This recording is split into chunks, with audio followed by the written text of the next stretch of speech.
wonderful, marvelous, glorious, mighty Lord. I will lift my voice and give you the highest praise.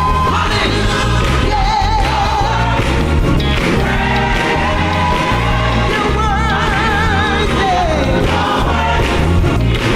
Sing it again. Hallelujah. You're worthy.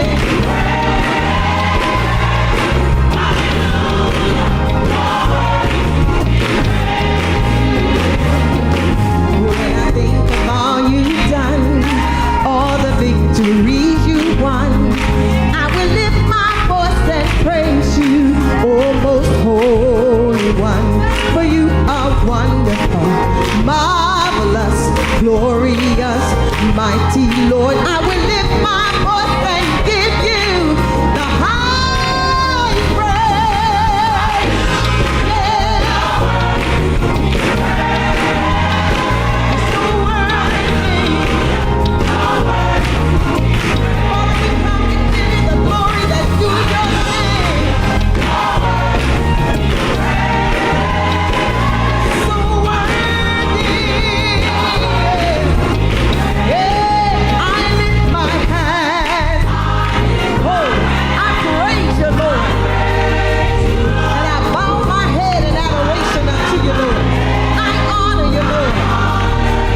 Genesis chapter 3, verse 8. Do you have it? Hear now the word of the Lord. And they heard the sound of the Lord God walking in the garden. When? In the cool of day. And Adam and his wife hid themselves from the presence of the Lord God among the trees of the garden. Then the Lord God called to Adam and said to him, "Where are you?" So he said, "I heard your voice in the garden, and I was afraid because I was naked and I hid myself." And he said, "Who told you that you were naked? Have you eaten from the tree of which I commanded you that you should not eat?" Then the man said, "The woman whom you gave me,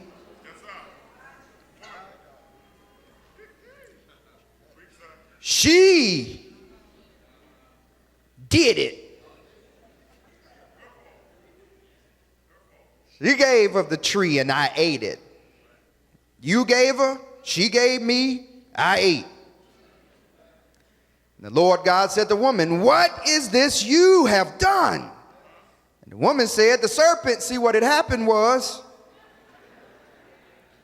he deceived me and I ate. We're going to continue with our series, God's Love Languages.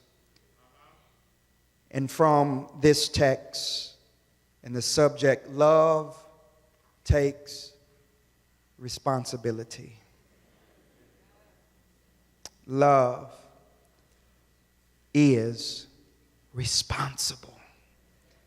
You may be seated. Somebody say, love is responsible.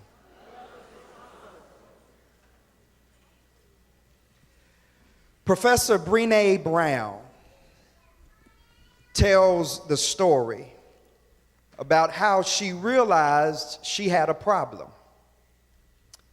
She realized it because one morning she went to make her morning joe, cup of coffee.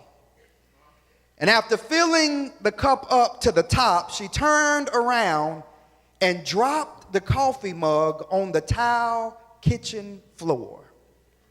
It broke into pieces, and she was wearing white pants. And it spilled all over her white pants. And immediately, her reaction was, "Steve, this is your fault." She actually yelled an expletive out toward her husband, who wasn't even home. This is a true story. You see, here's what had happened was, the night before, her husband Steve went out to play water polo with his friends, which is something that they do. She told her husband Steve before he left, "Please be home before 10 p.m. because you know I cannot go to sleep when you're not home." She struggles to find rest when hubby is not in his place. Hubby did not make it home until 10:30 p.m. And she quickly deduced in her mind, when she dropped her second cup of coffee, that the only reason why she needed a second cup was because her husband came home late, which means she didn't go to sleep when she was supposed to go to sleep. And so she was tired, and therefore the fact that she dropped